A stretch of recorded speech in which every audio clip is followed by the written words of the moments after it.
We didn't anticipate that it would become an older region so quickly. Solutions such as the one that Fortell provides are going to become rapidly, they're going to become commonplace in industry. So we certainly need to be on the vanguard, doing this continuously. I'm Talia from Fortell, and this is Conversations on Impact, a series where we sit down with people driving change in the humanitarian and development sector. Today, I'm joined by Yuri Soares, Chief Impact Officer at IDB Lab. We have worked together on different pilots in Latin America using AI avatars to conduct assessments. More recently, we tested a new approach in Colombia to measure household vulnerability. Hi, Yuri. Thank you so much for being here today. Yuri, could you start by sharing a bit about what motivated this pilot from IDB Lab's side and why this type of approach felt important to explore? From IDB side, we're super focused on the ability of innovation and technology to reach and help those who are excluded.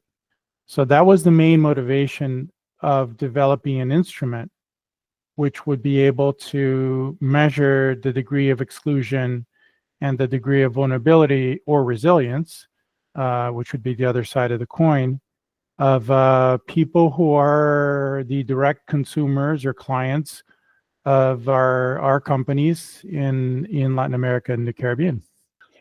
The other reason is that Colombia has long presented a little bit of a paradox in the sense that anecdotally, the socioeconomic level of development of the country is higher, let's say, than the average in Latin America and the Caribbean. It's not the highest by any means, but it's higher than the average.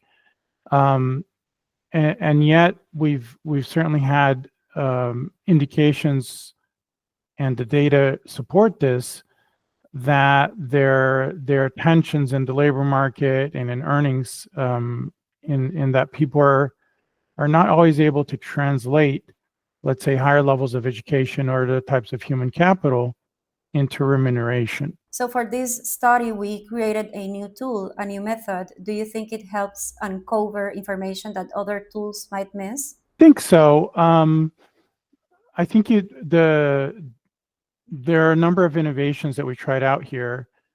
One of them, of course, was the technology, your technology from Fortell, which is able to extract data information from narratives, and also is able to collect data at a remarkably lower price, a unit cost. So that was one innovation. The other innovation was on the parameterization of what we did, in the sense that we developed an algorithm that would measure different types of exclusion. And that algorithm permitted us to develop some of these insights that you're referring to, right? So, for example, one of the insights was how the burden of care is not uniformly distributed across everyone in terms of either gender, which we already suspected strongly, but also in terms of Afro-descendants and even indigenous populations, but mostly Afro-descendants in this case. So we saw that burden of care, and by that we mean families who are taking care of a large number of children, elderly, or disabled, right? Which was our definition of care burden. And how that has a particularly important impact on the family's ability to build up resilience. So that's something that we certainly didn't know going in. And it was a very interesting insight. Another one which I thought was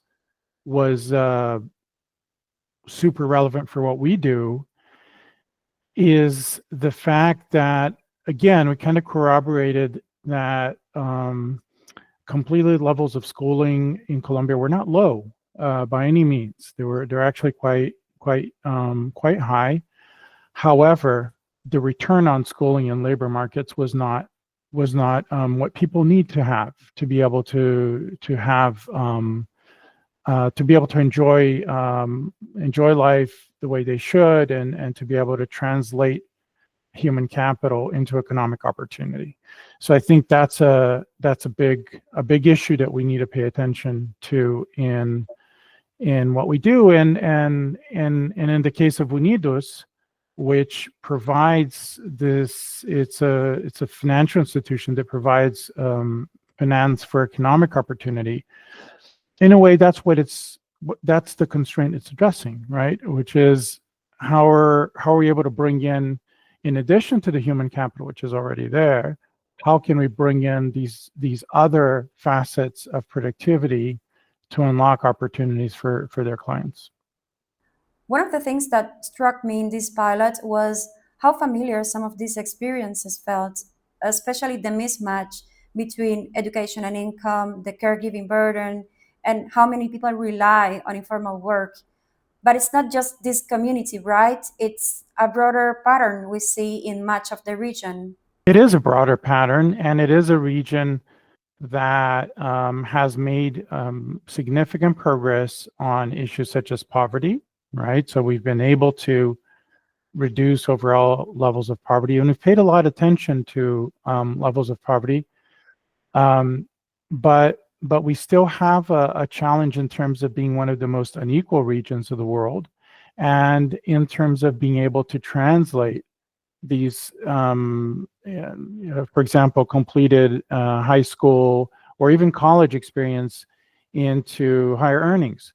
And the other thing that I thought was super relevant for a region was the whole issue of care, because the region is becoming an older region. This is something that perhaps we did not anticipate a decade ago, or we didn't anticipate that it would become an older region so quickly. In a country such as Colombia, the demographic shift is taking hold quickly, as it is in Brazil, in Argentina, Chile, the Southern Cone generally, and several of the Andean countries. When we think about the information we gathered in this study, what do you think makes it difficult for data like this to influence real decisions? And what do you think would need to change for that to happen more consistently? That's a great question, because, of course, data has to be not just informative, but has to be somehow a catalyst for policy change and for change in how we do business also.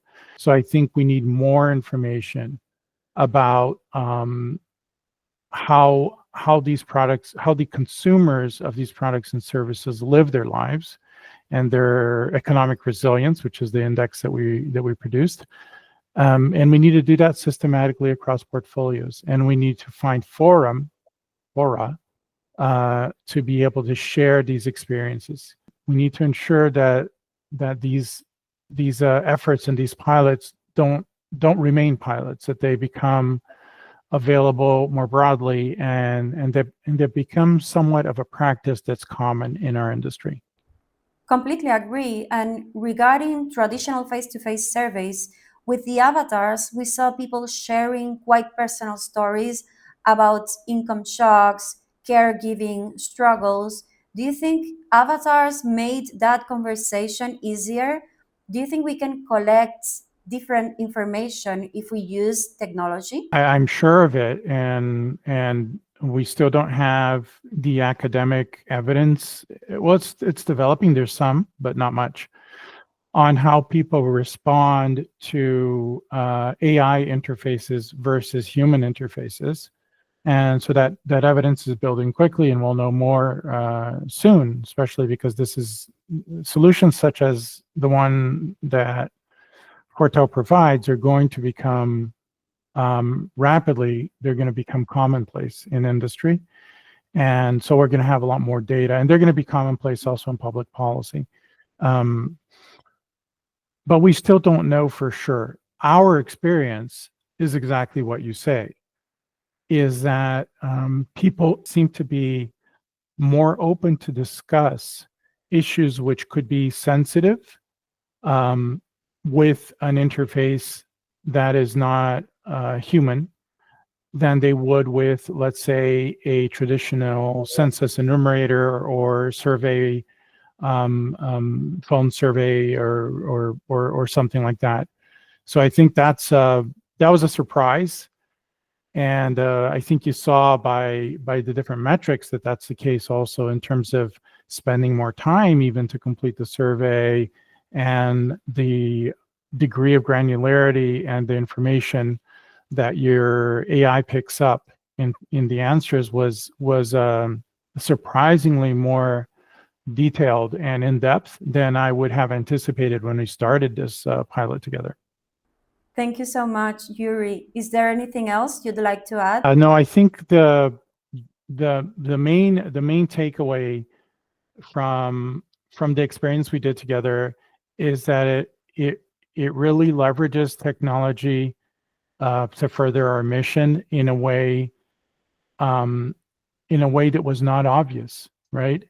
And that organizations such as ours need to continuously push the boundaries of new methodologies, new technologies to be able to produce insights, generate knowledge, and use that knowledge for our purposes.